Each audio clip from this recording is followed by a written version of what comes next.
Hello everyone, welcome to my YouTube channel. तो आज हम जिस टॉपिक पे बात करेंगे वो है पुनर्जागरण। जैसे कि हम सब जानते हैं कि सबसे पहले पुनर्जागरण इटली में हुआ।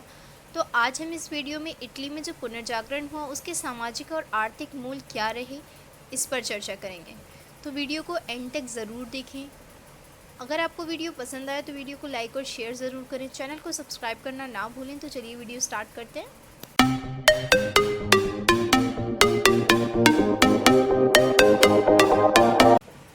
इटली में पुनर्जागरण के आर्थिक और सामाजिक मूल। पुनर्जागरण आंदोलन की शुरुआत इटली के शहरों में 14वीं शताब्दी के आरंभ में हुई। इटली के नगर राज्य यूरोप के सर्वाधिक शहरीकृत केंद्र थे। ये आंदोलन मुख्य रूप से शहरी वातावरण में पनपा। इसमें कुलीन और पादरी के स्थान पर पूंजीपतियों का समाज के अगुआ के रूप में उदय हुआ। वाणिज्य और उद्योग के पुनरुत्थान के साथ साथ शहरों और मुद्रा अर्थव्यवस्था का भी विकास हुआ। बरगंडी शहर में पुनर्जागरण संस्कृति का विकास हुआ क्योंकि यह व्यापार और विनिर्माण का एक महत्वपूर्ण केंद्र था। सामाजिक, आर्थिक और राजनीतिक परिवर्तनों ने नए विचारों को जन्म दिया। इन विचारों ने कला और साहित्य में नई अभिरुचि पैदा की, बल्कि अभिजातीय शासक वर्ग के नज़रिए को भी प्रभावित किया। इससे यूरोपीय संस्कृति पर बहुत बड़ा प्रभाव पड़ा। इसने यूरोपियों को समाज की एक नई दृष्टि दी, जिसका निर्माण करने के लिए वे प्रयत्नशील थे। अब यदि हम इसकी बात संक्षेप में करें तो हम देखेंगे कि पुनर्जागरण की जो शुरुआत थी वो 14वीं शताब्दी में हुई, इटली के शहरों में हुई। वहीं इटली के जो नगर राज्य थे वो यूरोप के सबसे ज़्यादा अधिक शहरीकृत केंद्र थे और ये आंदोलन मुख्य रूप से शहरी वातावरण में ही पनपा। इसने कुलीन और पादरी के स्थान पर पूंजीपतियों के समाज को बढ़ावा दिया। उसका एक अलग उदय हुआ। वाणिज्य और उद्योग के पुनरुत्थान के साथ साथ शहरों में और मुद्रा अर्थव्यवस्था का भी विकास हुआ। तो वहीं बरगंडी शहर में पुनर्जागरण काल में संस्कृति का विकास हुआ क्योंकि ये व्यापार के केंद्र थे और विनिर्माण का महत्वपूर्ण केंद्र था बरगंडी शहर। वहीं सामाजिक और आर्थिक परिवर्तनों में नए विचारों को जन्म दिया। जब हर जगह कहीं सामाजिक परिवर्तन हो रहे हैं, कहीं सांस्कृतिक परिवर्तन हो रहे हैं, तो कहीं राजनीतिक परिवर्तन हो रहे हैं, इन परिवर्तनों को लेकर लोगों की एक नई आइडियोलॉजी ने जन्म लिया। इन विचारों ने कला और साहित्य में भी नई अभिरुचि पैदा की, बल्कि अभिजातीय शासक वर्ग के नज़रियों को भी प्रभावित किया और इसने यूरोपियों को समाज की एक नई दृष्टि दी, एक नई आइडियोलॉजी दी, जिसका निर्माण करने के लिए वो बहुत ज़्यादा प्रयत्नशील थे। इटली का समाज। इटली के शहरों की सामाजिक संरचना असमान थी। सामाजिक समूह में सबसे ऊपर धनी लोग थे, जिन्हें नोबली, प्रिंसिपली या प्रथम नागरिक कहा जाता था। इनका राजनीतिक सत्ता पर अधिकार था। इस समूह के सदस्य शिक्षित और अनुभवी होते थे। इनके नीचे मैजनी या पॉपुलरी की श्रेणी थी। इस श्रेणी के लोगों के पास सीमित संसाधन थे। इसमें दुकानदार, शराब विक्रेता, दवा बेचने वाले, कलाकार, वकील, नौकरशाह और शिक्षक आते थे। सरकार में इसकी भागीदारी बहुत कम थी। समाज के सबसे निचले स्तर पर गरीब लोग या जनसामान्य थे। ये लोग कपड़ा भी विनिर्माताओं से जुड़े थे और ये नौकर और मजदूरों के रूप में भी काम करते थे। ये लोग राजनीतिक सत्ता से बाहर थे। समाज के उच्च वर्ग के लोग पुनर्जागरण लाए और इन्हें मध्य वर्ग के लोगों ने धन मुहैया करवाया। इटली के कुलीन वर्ग के लोग शहरों में रहना पसंद करते थे। ग्रामीण महलों में रहने की बजाय उन्होंने शहर में महल बनवाए। इटली के जमींदार भी वाणिज्य और औद्योगिक स्तर पर शहरी जीवन में शामिल हो रहे थे। व्यापारियों और उद्योगपतियों के अधीन ग्रामीण समाज का एकीकरण इटली को यूरोप के अन्य क्षेत्रों से अलग करता है। कुलीनों ने अपने टाउन हाउस को अपने सामाजिक जीवन का केंद्र बना लिया। कुलीन तंत्र और बड़े पूंजीपति वर्ग के बीच कोई बड़ा मतभेद नहीं था। इटली के कुलीन वर्ग और प्रमुख वाणिज्यिक औद्योगिक समूह के बीच मिलन के परिणाम स्वरूप एकीकृत नागरिक समाज का निर्माण हुआ। अब यदि हम इटली के समाज की संक्षेप में बात करें तो हम देखेंगे कि इटली के शहरों की जो सामाजिक संरचना थी वो बहुत ज़्यादा असमान थी और इटली का जो सोशल स्ट्रक्चर था वो 3 पार्ट्स में डिवाइडेड था। पहला अपर क्लास, दूसरा मिडिल क्लास और तीसरा लोअर क्लास। अपर क्लास जो थे वो धनी लोग थे जिन्हें नॉबली, प्रिंसिपली या फिर प्रथम नागरिक कहा जाता था। इनका राजनीतिक सत्ता पे भी अधिकार था और इनके पास शिक्षित भी थे ये लोग, शिक्षा भी थी और अनुभवी भी होते थे। इसके नीचे क्या आते हैं मिडिल क्लास, जिन्हें मैजिनी या फिर पॉपुलरी की श्रेणी में रखा था। ये लोग, इनके पास क्या होता था, सीमित सोर्सेज होते थे और ये इनमें ज़्यादातर होते थे दुकानदार, शराब विक्रेता, दवा बेचने वाले, कलाकार, नौकरशाह, वकील और शिक्षक। और सरकार में इसकी कोई भागीदारी नहीं होती थी, बहुत कम होती थी। वहीं समाज के सबसे नीचे स्तर पर जो थे वो गरीब लोग थे, लोअर क्लास। जन सामान्य थे ये लोग, कपड़ा विनिर्माताओं से भी जुड़े थे, जो लोग कपड़ा बनाते हैं उनसे भी जुड़े थे, फैक्ट्रियों में काम करते थे। ये नौकर और मजदूरों के रूप में काम करते थे, लेबर, एज अ लेबर काम करते थे। ये लोग राजनीतिक सत्ता से बिल्कुल ही बाहर थे, इन्हें राजनीतिक सत्ता में कोई भागीदारी नहीं थी। समाज के उच्च वर्ग के लोग जो थे वो पुनर्जागरण लाए। इटली में पुनर्जागरण जो लाए वो समाज के उच्च वर्ग के लोग लाए, अपर क्लास के लोग लाए, जिन्हें प्रिंसिपली प्रथम नागरिक कहा जाता था। और इन्हें मध्य वर्ग के लोगों ने धन मुहैया कराया, जो कि ट्रेड और उद्योग बहुत ज़्यादा करते थे, इंडस्ट्री में इन्वॉल्व रहते थे। मिडिल क्लास जो लोग थे वो लोग इंडस्ट्री में ज़्यादा इन्वॉल्व रहते थे, जिनको मैजिनी कहा गया था। इटली में मैजिनी कहा जाता था, जिसमें दुकानदार हमने देखा ये लोग थे। तो ये लोग इनको धन मुहैया कराते थे अपर क्लास को, और इन्होंने ही पुनर्जागरण को लाया था, धनी लोगों ने। इटली के कुलीन वर्ग के लोग शहरों में रहना पसंद करते थे। जो अमीर लोग थे, क्लर्जी क्लास के लोग थे, वो लोग शहरों में रहना पसंद करते थे। ग्रामीण महलों में रहने की बजाय उन्होंने शहरों में महल बनवाए। इटली के ज़मींदार भी वाणिज्य और औद्योगिक स्तर पर शहरी जीवन में शामिल हो रहे थे। तो जो वहाँ के लैंडलॉर्ड्स थे वो क्या कर रहे थे, वो भी गाँव में रहने की बजाय वो लोग भी शहरी जीवन को अपना रहे थे, शहरी जीवन में ढल रहे थे, शहरों में रहना पसंद कर रहे थे, इंडस्ट्री को ज़्यादा महत्व दे रहे थे, ट्रेड को ज़्यादा महत्व दे रहे थे। व्यापारियों और उद्योगपतियों के अधीन ग्रामीण समाज का एकीकरण इटली को यूरोप के अन्य क्षेत्रों से अलग करता है।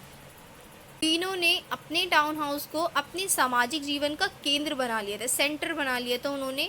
और कुलीन तंत्र और बड़े पूंजीपति वर्गों के बीच कोई बड़ा मतभेद नहीं था, थोड़ा बहुत ही था। वहीं जो इटली के कुलीन वर्ग और प्रमुख वाणिज्यिक औद्योगिक समूह के बीच नागरिक समाज का निर्माण हुआ। जमींदारों और कुलीन वर्ग के बीच नागरिक समाज का निर्माण हुआ। इसके अलावा अभिजात वर्ग की सामाजिक और आर्थिक प्रधानताएं फ्लोरेंस जैसे राज्यों में सुदृढ़ हो गई, मजबूत हो गई थी। फ्लोरेंस जैसे राज्यों में जो अभिजात वर्ग था उसकी जो भी प्रधानताएं थी, आर्थिक और सामाजिक, दोनों ही बहुत ज़्यादा मजबूत हो गई थी। इटली का सामाजिक जीवन ज़्यादातर अधिक अभिजात वर्ग होता जा रहा था। रिपब्लिकन राज्यों में, स्वतंत्र राज्य जो थे, वहाँ पे समान व्यवहार करने लगे थे। अभिजात लोग जो थे वो दरबारी कुलीन तंत्र के समान व्यवहार करने लगे थे, जैसे कि दरबार में कुलीन तंत्र होता है उसके ही समान व्यवहार करने लगे थे। प्रत्येक दरबारी कुलीनों से कुछ विशिष्ट गुणों की आशा की जाती थी, जैसे अच्छा चरित्र होना चाहिए, कुलीन परिवार में जन्म होना चाहिए, विनम्रता होनी चाहिए तथा प्रतिभा होनी चाहिए। इन्हें मौलिक गुण समझा जाता था। साथ ही ये व्यायाम भी करें ताकि उनका व्यक्तित्व विकसित हो। और साथ ही कुलीनों से यह आशा की जाती थी कि उसके पास नागरिक मामलों में आवश्यक चतुराई और राजनीय भी हो। तो ये जो था वो ये इटली में जो पुनर्जागरण हुआ उसमें सामाजिक विकास किस प्रकार हुआ इसकी बात की हमने। अब इसके आगे हम लोग इटली के आर्थिक विकास की बात करेंगे। इटली के जो आर्थिक मूल थे वो क्या रहे, तो चलिए उनको देखते हैं। इटली का आर्थिक विकास ने इटली के पुनर्जागरण का आधार तैयार किया। सदियों से इटली व्यवसाय और विनिर्माण की गतिविधियों वाला क्षेत्र रहा। अत्यधिक वाणिज्य, वित्तीय विकास, जनसंख्या वृद्धि और उत्पादन के बढ़ते स्तर ने इटली की अर्थव्यवस्था को समृद्ध बनाया। इटली के व्यापारी, खास तौर पर फ्लोरेंस के व्यापारियों के पास निवेश के लिए अकूत पूंजी थी। इसका उपयोग उन्होंने भूसंपदा, व्यापार, खनिज संसाधनों, सैनिक अभियानों और कला परियोजनाओं में किया। 13वीं सदी में अंत में फ्लोरेंस के व्यापारियों और बैंकरों ने चर्च संबंधित बैंकिंग का नियंत्रण प्राप्त कर लिया। इससे उन्होंने बहुत धन का सृजन किया। इनके पास पूंजी निवेश का ज्ञान और कौशल था, जिससे वे अधिक लाभ कमा रहे थे। 3 सदियों के अंतर्राष्ट्रीय व्यापार, बैंकिंग और उद्योग ने व्यापारी या बुर्जुआ मानसिकता का पोषण किया। इसने मात्रा को बढ़ाने, गणना करने और हिसाब लगाने की क्षमता को प्रदर्शित भी किया। साथ ही अकाउंट्स को सही रखने के लिए गणित का ज्ञान और इटली के राज्यों के बीच युद्ध ने सैनिकों की मांग का सृजन किया। पुनर्जागरण होने का एक महत्वपूर्ण कारण इटली के शहरों में धन का होना था। इटली की अर्थव्यवस्था 13वीं सदी में पूरे यूरोप में सबसे अधिक संपन्न हो गई। मध्यकाल के अंत में संस्कृति में भारी निवेश, शहरी गौरव और प्रति व्यक्ति संपत्ति के कारण हुआ। इसके अलावा इटली के बहुत से नगरों में शासन कर रहे राजकुमारों ने शासकों की भांति अपने अपने दरबारों में कला और साहित्य को संरक्षण देकर पुनर्जागरण में बहुत बड़ा योगदान दिया। अब यदि हम इटली के आर्थिक विकास यानी कि इटली में पुनर्जागरण के आर्थिक विकास की बात करें तो हम देखेंगे कि आर्थिक विकास ने इटली के पुनर्जागरण का आधार तैयार किया, एक बेस बना। सदियों से इटली व्यापार और विनिर्माण की गतिविधियों वाला क्षेत्र रहा, जहाँ पर व्यापार हुआ और विनिर्माण हुआ। वहीं जनसंख्या में वृद्धि हुई, अत्यधिक वाणिज्य हुआ, वित्तीय विकास हुआ। उत्पादन के बढ़ते स्तर ने इटली की जो इकोनॉमी थी उसे डेवलप कर दिया, समृद्ध बना दिया। डेवलपिंग से डेवलप कर दिया। इटली के व्यापारी खास तौर पर फ्लोरेंस के व्यापारियों के साथ निवेश के लिए उत्सुक रहते थे, पूंजी थी उनके पास। इसका उपयोग उन्होंने भूसंपदा, व्यापार, खनिज संसाधनों, सैनिक अभियानों और कला परियोजनाओं में किया।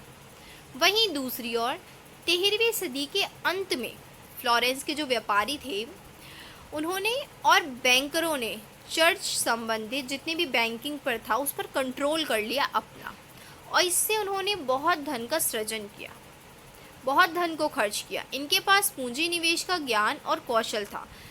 इन्होंने सृजन किया, कमाया, धन को बहुत कमाया, खर्च भी किया, साथ में कमाया बहुत, क्योंकि इनके पास क्या था कि धन का बहुत ज़्यादा ज्ञान था, उस चीज़ का, निवेश का, धन को कैसे कमाया जा सकता है, इस चीज़ का उनके पास बहुत अच्छे से ज्ञान था, कौशल था, जिससे वो अधिक लाभ कमा रहे थे। 3 सदियों के अंतर्राष्ट्रीय व्यापार, बैंकिंग और उद्योग ने बुर्जुआ मानसिकता का पोषण किया। इसने मात्रा को बढ़ाने और हिसाब लगाने की क्षमता को भी प्रदर्शित कर दिया था। वहीं अकाउंट्स को सही रखने के लिए इनके पास गणित का भी ज्ञान था।